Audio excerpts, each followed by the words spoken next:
దేవునికి స్తోత్రం. Hallelujah. Praise the lord. Praise the lord.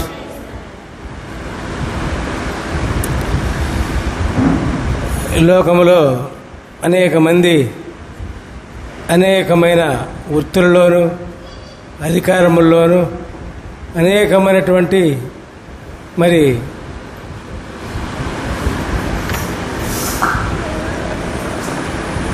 అనేక పదవుల్లోనూ జీవిస్తూ ఉన్నారు.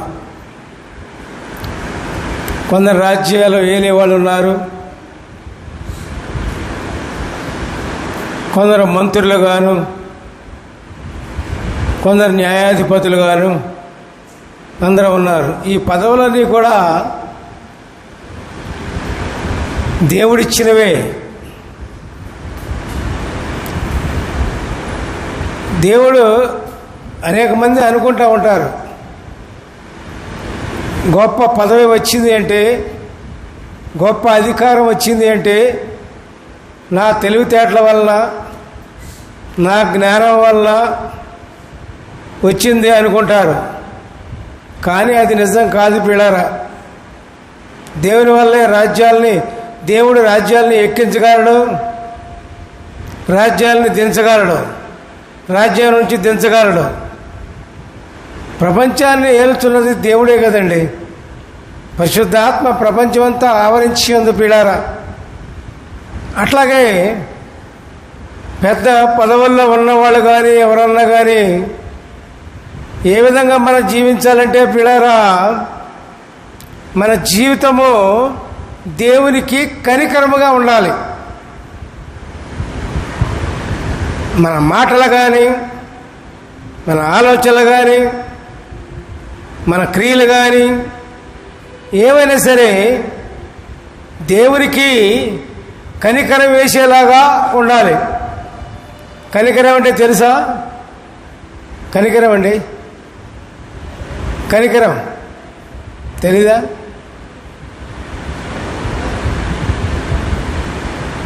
దయ అని కూడా ఒక అర్థం చెప్పుకోవచ్చు. కనికరం వేసేలాగా మన జీవితం ఉండాలి. అప్పుడే దేవునికి సంతోషం వేసి మనలను గొప్ప స్థితిలో ఉంచడానికి అవకాశం ఉంటుంది పిల్లారా. మరి నెబుకద్నెజరు గురించి తెలుసు అందరికీ, వినేమంటారు.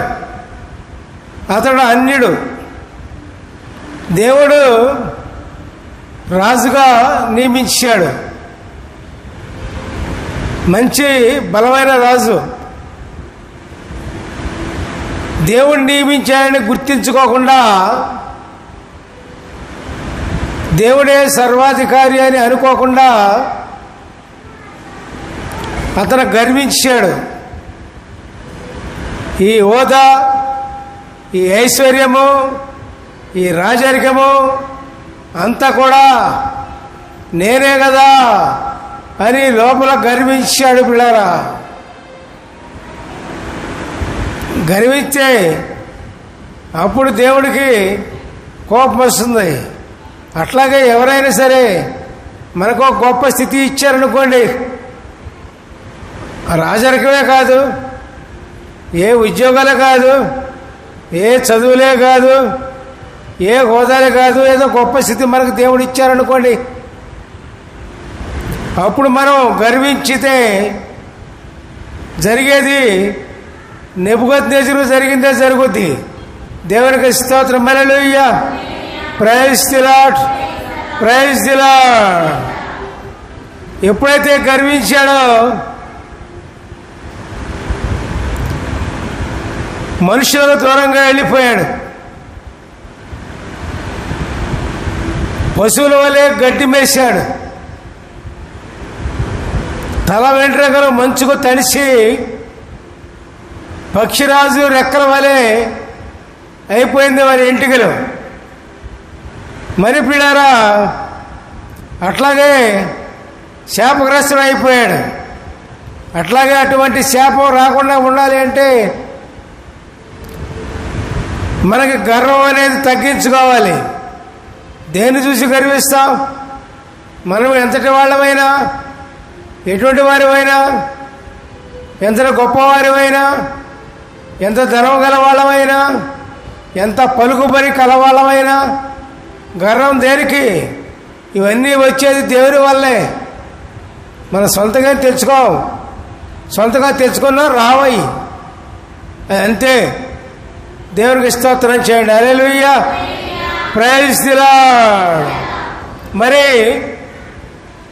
ఆ విధమైన నెబుకద్నెజరుకి శాపం వచ్చిన తర్వాత దేవుడు చూస్తాడు, కృపామయుడు కదండి.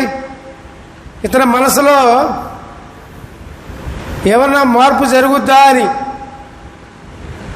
గర్వం ఏమైనా తగ్గించుకుంటాడా అని తగ్గించుకొని, నాకు అధికారం ఇచ్చింది అంతా కూడా రాజరికంగా చేసింది అంతా కూడా దేవుడే అని గుర్తిస్తాడా లేదా అని దేవుడు సమయం ఇస్తాడు. ఆయన శాపం రాగానే కూడా మనిషిని తుడిచిపెట్టాడు, తెలుసుకోవటానికి సమయం ఇస్తాడు.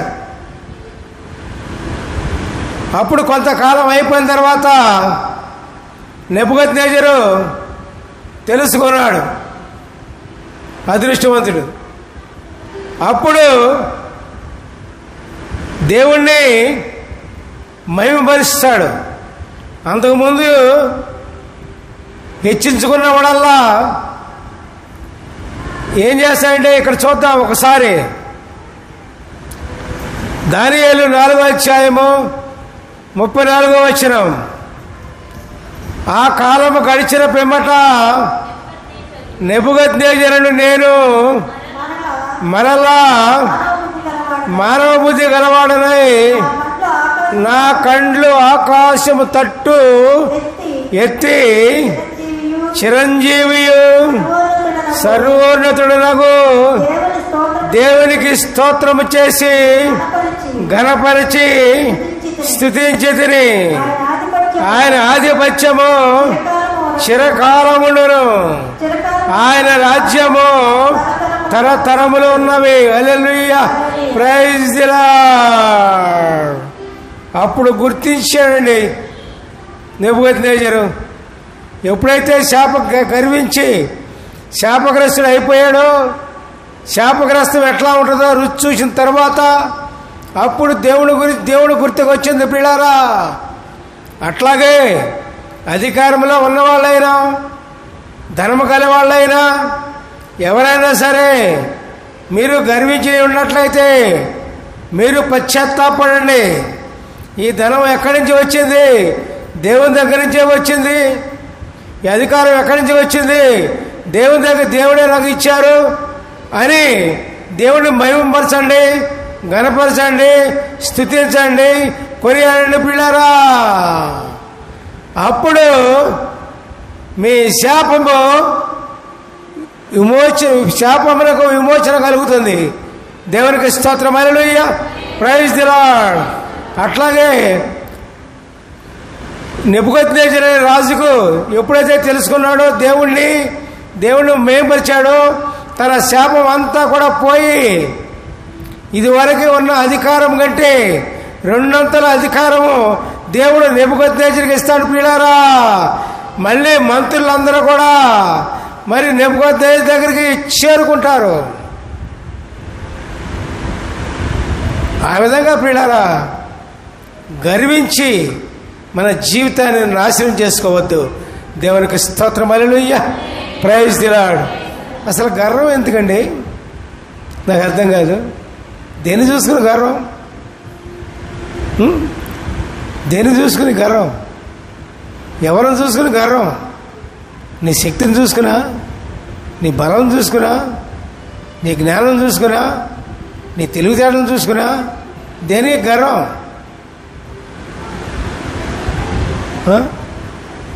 గర్వమే మనిషి జీవితాన్ని పాడు చేసేది. గర్వం వల్ల ఎంతోమంది జీవితాలు శిథిలమైపోయినాయి. గర్వం వల్ల ఎంతోమంది జీవితాలు ఎందుకు పనికిరాకుండా పోయినాయి. మరి ఇప్పుడు నెబుకద్నెజరు గురించి మనం విన్నాం కదా. గర్వం వల్ల ఏమైంది? తన రూపమే మారిపోయింది, జంతువులాగా తయారైపోయాడు. చివరికి పశ్చాత్తాపడి దేవుని అధికారాన్ని ఒప్పుకున్నాడు, స్తుతించాడు. దేవుడు కృపామయుడు గనుక మరలా తన అధికారం కంటే 200 అధికారం నెబుకద్నెజరుకి ఇచ్చాడు. దేవునికి స్తోత్రం, హల్లెలూయా, ప్రైజ్ ది లార్డ్. కాబట్టి పిల్లరా, ఒకవేళ గర్వాలే ఏమైనా ఉన్నాయేమో, మీకు లేవని నాకు తెలుసు అనుకుంటా, మరి ఉన్నాయేమో నాకు తెలీదు. దేవునికి తీసి పక్కన పెట్టండి. పెట్టారా? దేవునికి స్తోత్రం చేయండి. హల్లెలూయా, ప్రైజ్ ది లార్డ్.